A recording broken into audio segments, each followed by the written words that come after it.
Welcome to American History Lesson 29. Civil Rights in America. Our lesson objectives are: identify key political and economic events that spurred the growth of the civil rights movement, identify key people on both sides of the civil rights movement, identify the problems faced by the leadership of the civil rights movement. The rebirth of the civil rights movement. In the 1950s, social changes that began during World War II set the stage for overturning the laws that forced segregated, separate facilities for African Americans and whites in the South. Many African Americans worked important job opportunities in defense industries in the 1940s, while many more had fought in the war. They returned home determined to fight for their own freedom. Lawyers for the National Association for the Advancement of Colored People, NAACP, won cases that hurt segregation. The biggest victory came in the 1954 school desegregation case, Brown versus the Board of Education. The Supreme Court ruled that segregated educational facilities were inherently unequal. This meant that segregated schools were declared unconstitutional. Within a year after the Brown v. Board of Education decision, more than 500 school districts had desegregated. However, in some areas, leaders vowed to resist the Supreme Court's ruling. The issue became a national crisis in Arkansas. The governor ordered the National Guard to prevent 9 African American students from enrolling at Little Rock Central High School. A federal judge ordered the governor to admit the students. When he refused, President Eisenhower sent federal troops to allow the students to enter the school. Meanwhile, Congress passed the Civil Rights Act of 1957. It gave the Attorney General greater power to enforce desegregation in schools. Another issue arose over segregation of city buses. An African American woman named Rosa Parks had refused to yield her seat to a white man, which was required by the laws of Montgomery, Alabama. After her arrest, African Americans in that city organized a year-long boycott of the city's bus system. The crisis and boycott ended when a Supreme Court ruling ruled segregated buses illegal. Fun fact: Rosa Parks was arrested a second time for her role in the Montgomery bus boycott. Mrs. Parks was a key organizer of the Montgomery bus boycott, and she worked for a short time as a dispatcher, arranging carpool rides for boycotters. On February 21, 1956, a grand jury handed down indictments against Parks and dozens of others for violating a state law against organized boycotting. She and 114 others were arrested, and the New York Times ran a front-page photograph of Parks being fingerprinted by police. Helping lead the Montgomery bus boycott was Martin Luther King Jr., who rose to prominence in the civil rights movement. He joined with other ministers to form the Southern Christian Leadership Council, SCLC, which practiced nonviolent resistance to unjust laws. By 1960, there was another influential civil rights group called the Student Nonviolent Coordinating Committee, SNCC. It was formed mostly of college students who felt that the pace of change was too slow. They staged sit-ins in which African Americans sat in protest at segregated lunch counters, forcing restaurants and stores to desegregate. Though they often faced violent retribution, sit-ins were performed many times. In the Freedom Rides, African Americans tested the Supreme Court ruling that banned segregation in interstate bus transportation by riding on buses into the South. Many were met by angry mobs that attacked and beat them. As more violence erupted, the Kennedy administration stepped in.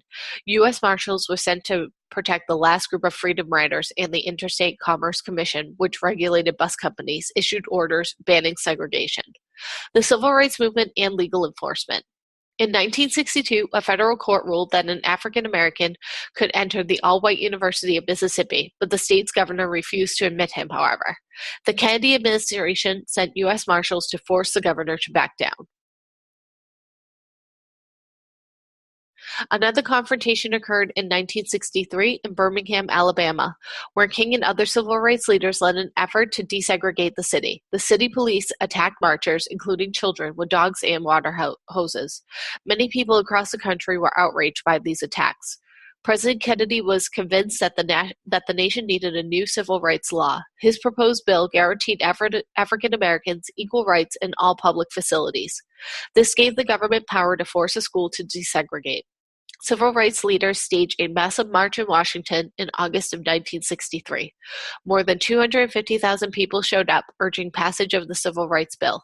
After Kennedy was assassinated, President Johnson pushed Congress to act. The Civil Rights Act was passed in 1964.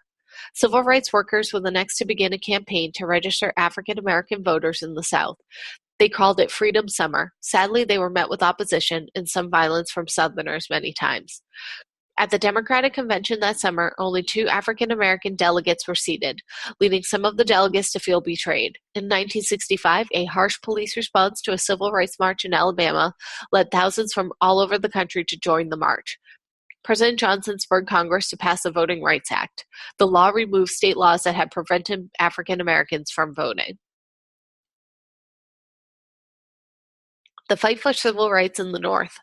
The civil rights movement met difficulties as it moved north. In the South, the problem had been unfair laws called de jure segregation.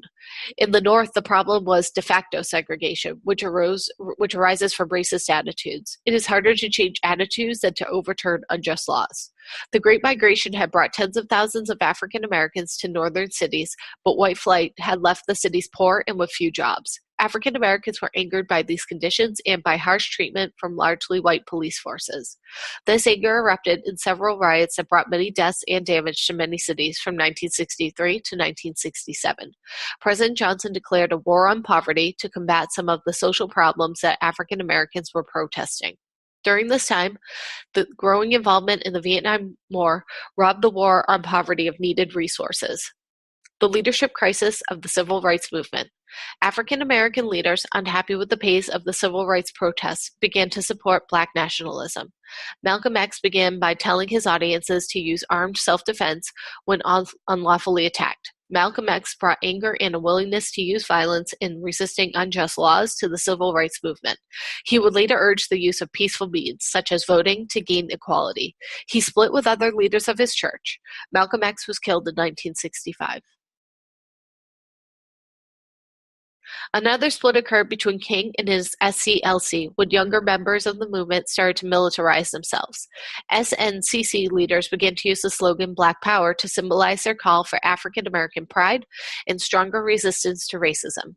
The Black Panthers adopted military-style dress and harsh words, raising fears among moderate African Americans and many whites. King disagreed with the angry and forceful language of the Black Power movement.